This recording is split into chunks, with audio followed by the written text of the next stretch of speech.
Okay, we're back for Isaiah 62, and this is a prayer for Jerusalem from Isaiah. So, the title here, New King James, says, Assurance of Zion's Salvation. So, verse 1 and 2. For Zion's sake I will not hold my peace, and for Jerusalem's sake I will not rest until her righteousness goes forth as brightness and her salvation as a lamp that burns. The Gentiles shall see your righteousness, and all kings your glory. You shall be called by a new name, which the mouth of the Lord will name. So, this deals with Israel's kingdom age, and it points out that there's going to be unrest and divine unrest um, until the time comes for the kingdom age to be established. So, and as we all know, there always has been.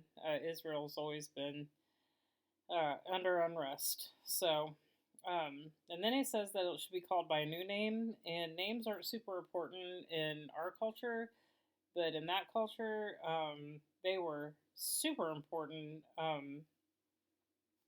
In in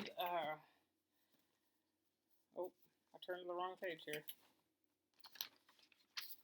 So names really meant something in that time.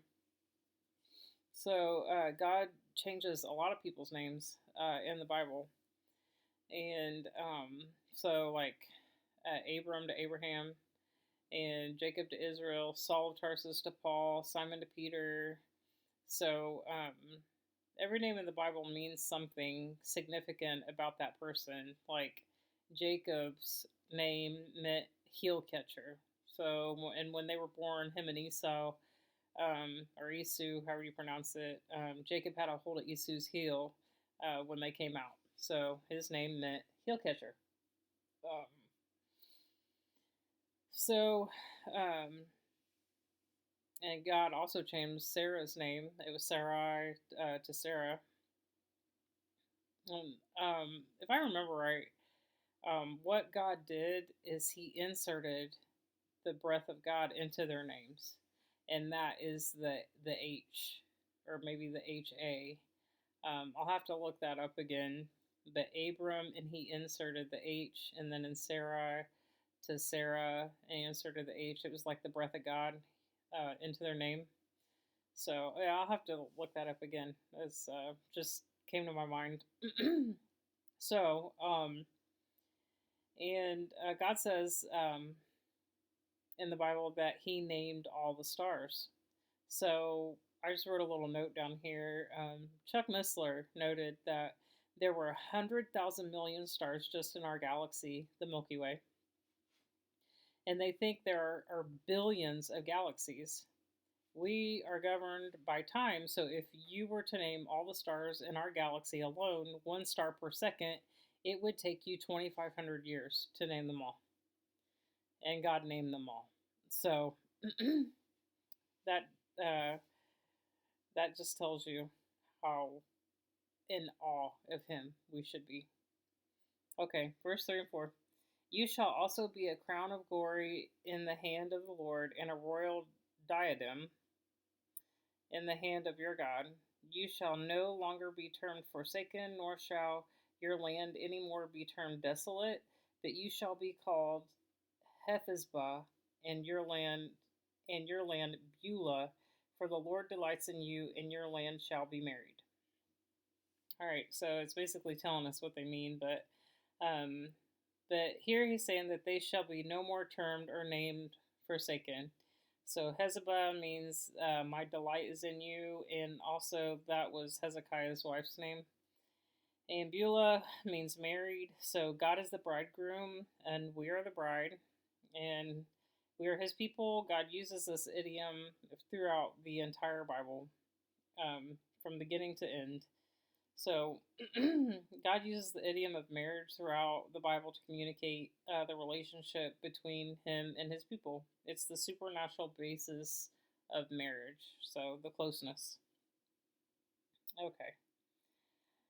All right, so verse 5, and that's was my note for verse 5. For as young man marries a virgin, so shall your sons marry you, and as a bridegroom rejoices over the bride, so shall your God rejoice over you.